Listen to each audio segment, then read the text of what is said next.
अख मेरी हस देवे जदों तैनू तकदा, जान तो भी ज्यादा तू पास मैनू लगदा।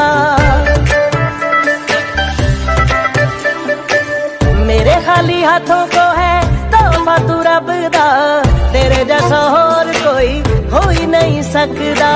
मेरे सजदों को साथी कि तेरा दर काफी, खुदा ना कोई मैनू होर मंगदा।